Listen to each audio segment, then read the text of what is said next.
Baik, Anda masih bersama saya di acara live talk show Sudut Pandang, dan kali ini kita membahas sebuah tema yang cukup hangat sekarang terjadi dibahas di mana-mana, yaitu tentang kekerasan atas nama agama. Tadi saya berdiskusi dengan Kiai Imam Ghazali Said tentang budaya kekerasan. Jadi dibedakan ya. Jadi sebenarnya tadi dikatakan bahwa Indonesia tidak mengenal kekerasan atas nama agama sebenarnya, dan itu baru datang barusan saja itu. Jadi impor gitu ya. Dan impornya dari sebuah pola ya, dari sebuah pola kehidupan yang ada justru di Saudi Arabia di sana. Dan itu kemudian setelah ada budaya globalisasi kemudian muncul konflik Islam dengan Barat. Itu bagaimana penjelasan?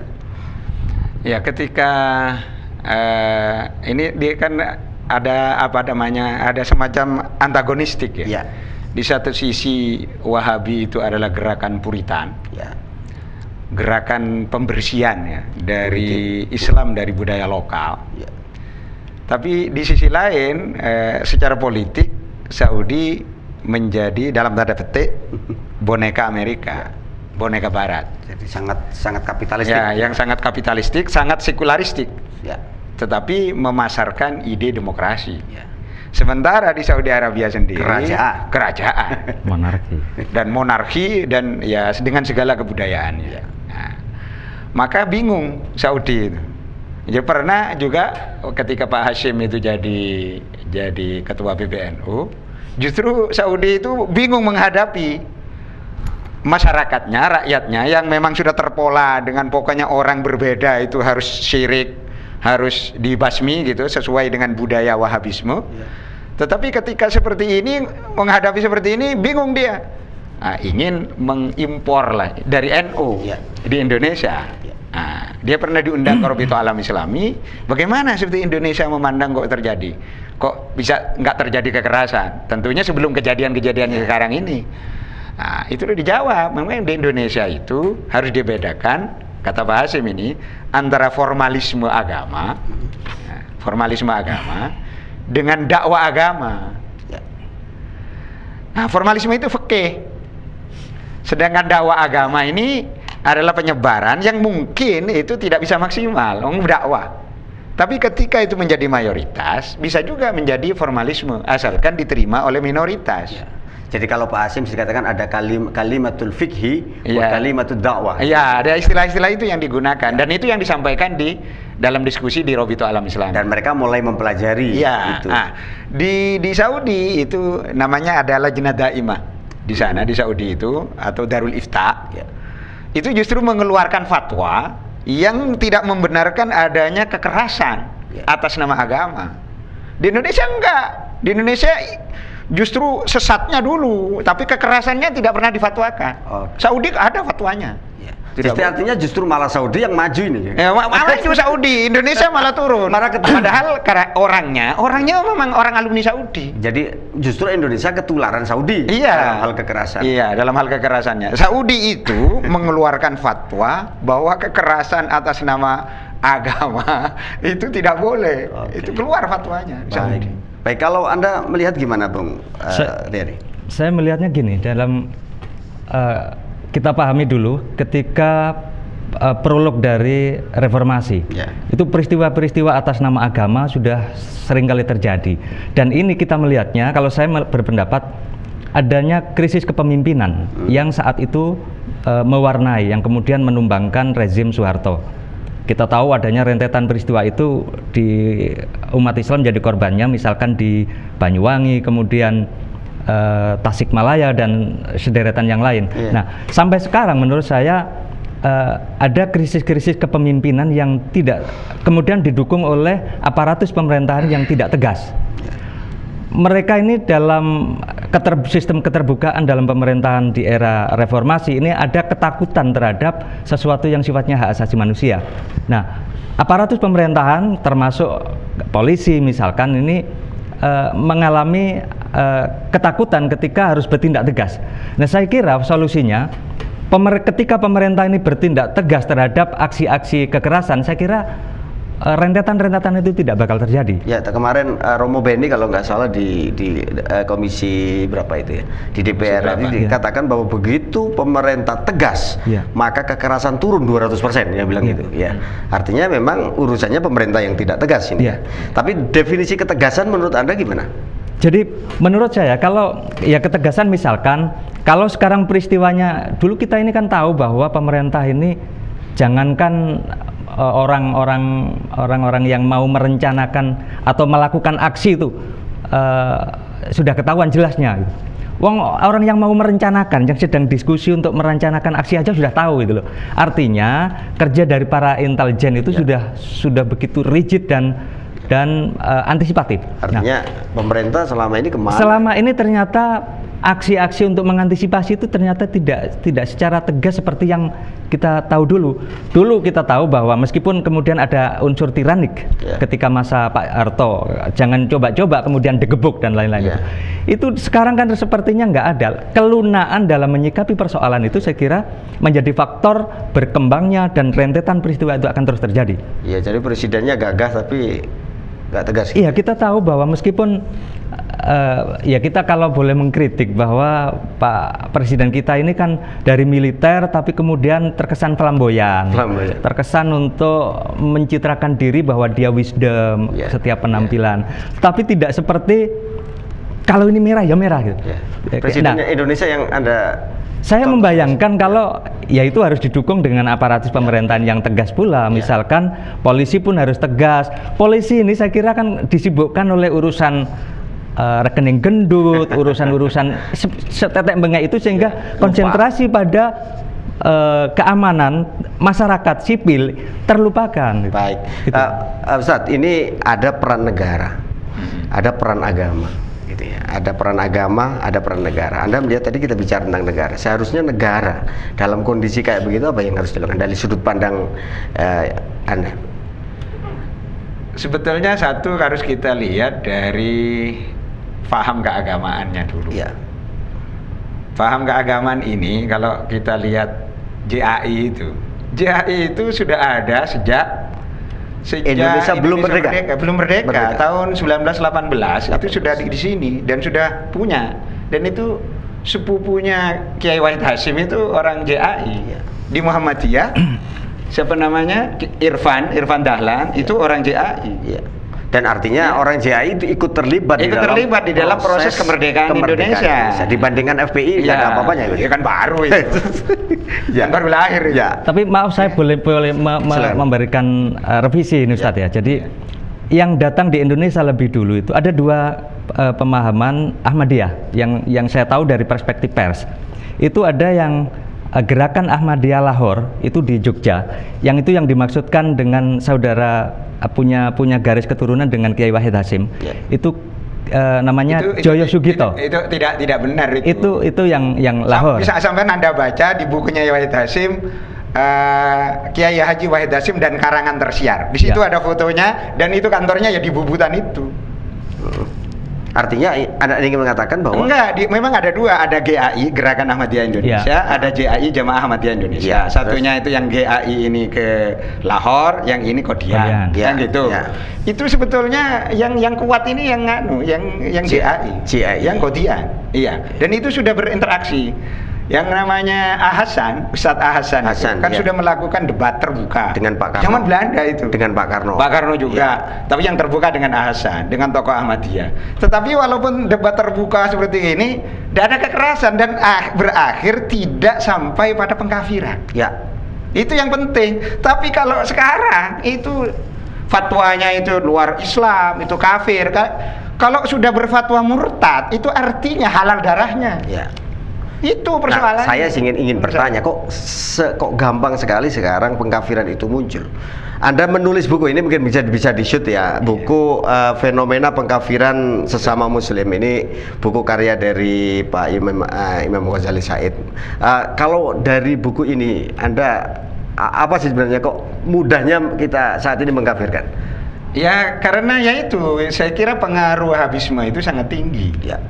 Terus ada buku aliran sesat di Indonesia.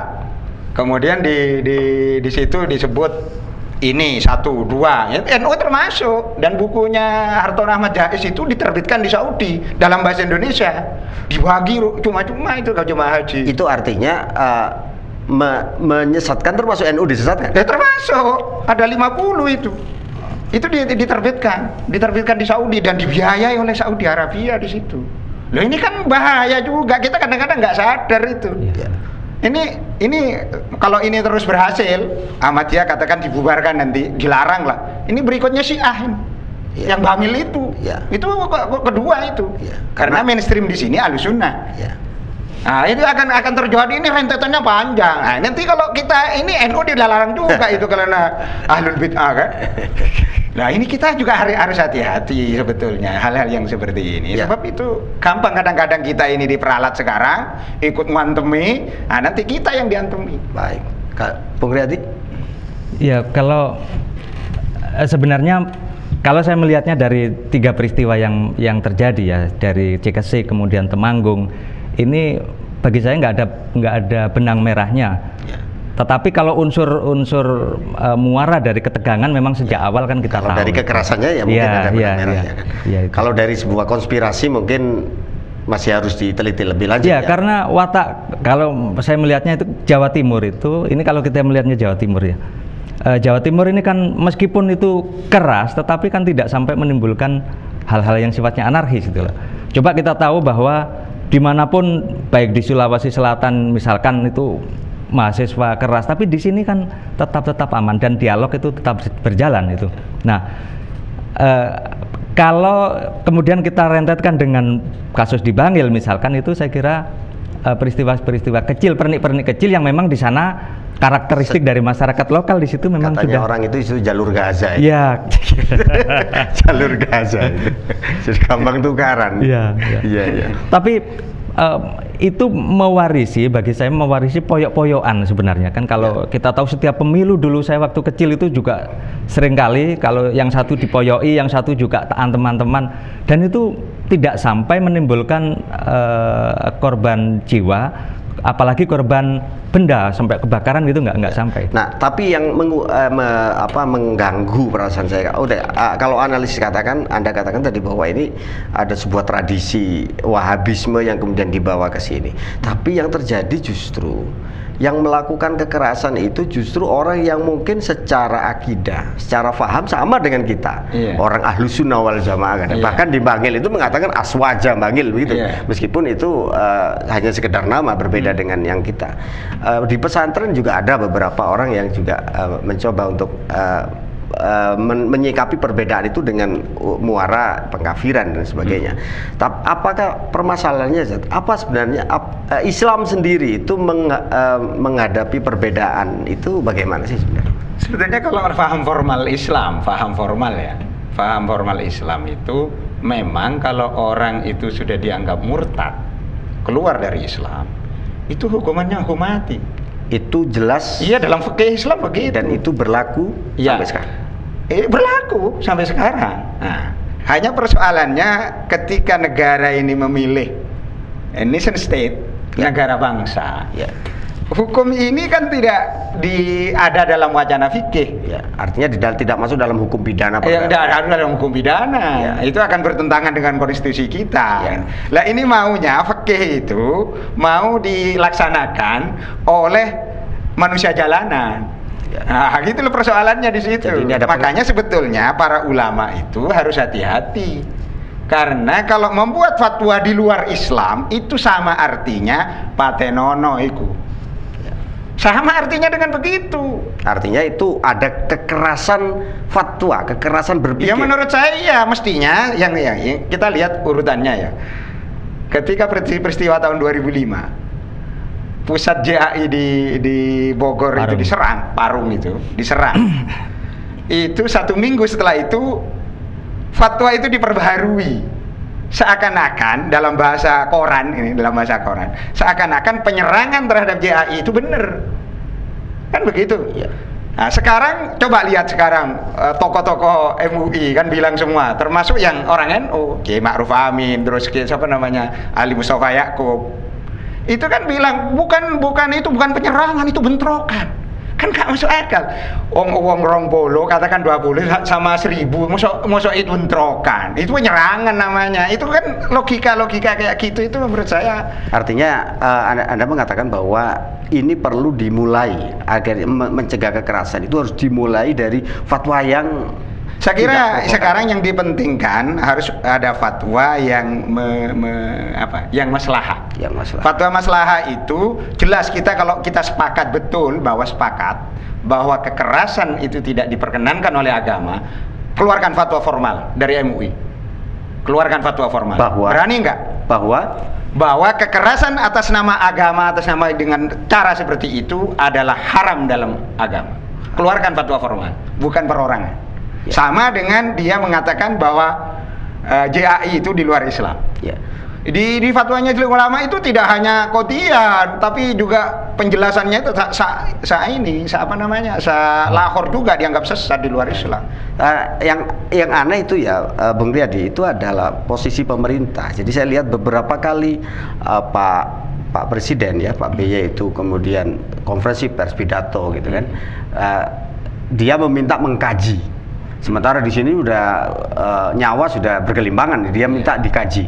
Jadi memang modelnya seperti kelompok kajian gitu ya.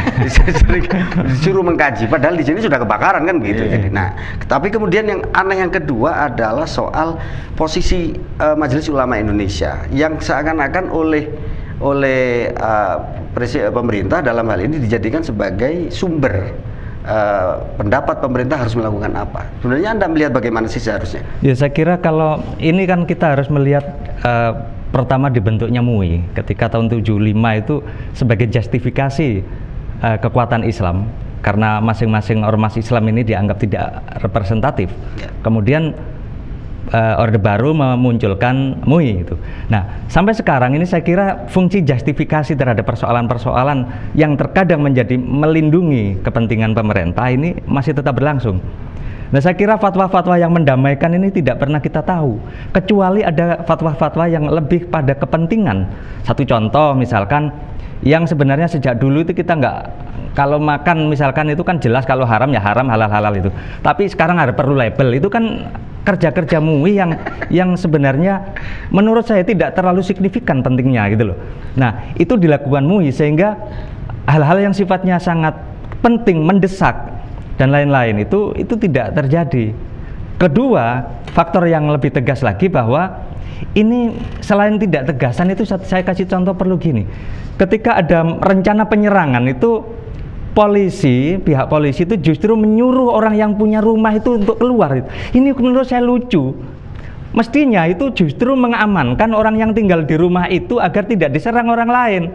Kok malah bahasa ludrukannya kalau saya melihatnya ini kelucuannya loh, polisi ini tugasnya kan mengamankan, kok malah menyuruh orang untuk pergi padahal itu rumahnya sendiri itu.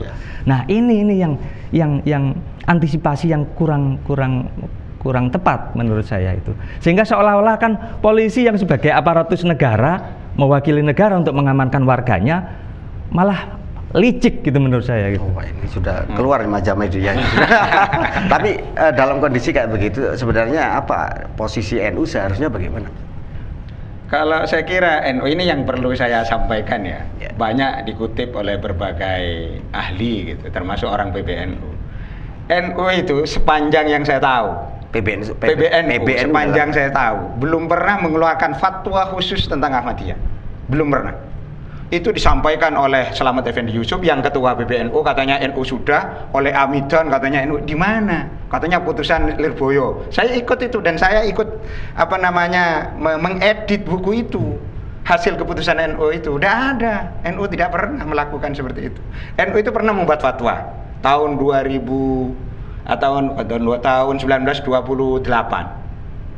kalau nggak 26, 28. Pertanyaannya begini, bagaimana hukumnya orang kembali ke Quran dan hadis langsung tanpa memperdulikan kitab-kitab fikih? Jawabannya apa? Itu sesat menyesatkan. Nah, itu kata sesat menyesatkan itu ada. Yang dituju siapa waktu itu? Muhammadiyah. Yang dituju Muhammadiyah. Tetapi walaupun seperti itu, ini hasil keputusan di NU, tidak minta pemerintah Belanda untuk membubarkan, kan nggak begitu. Fatwa satu itu. Kemudian yang kedua, walaupun sesat menyesatkan, tidak mempengaruhi warganya untuk nyerang, kan begitu. Lah ini enggak ini. Ketika ada terjadi seperti ini, berargumen semua itu MUI itu berargumen bahwa itu bukan ini bentrokan, ini yang provokasi sana.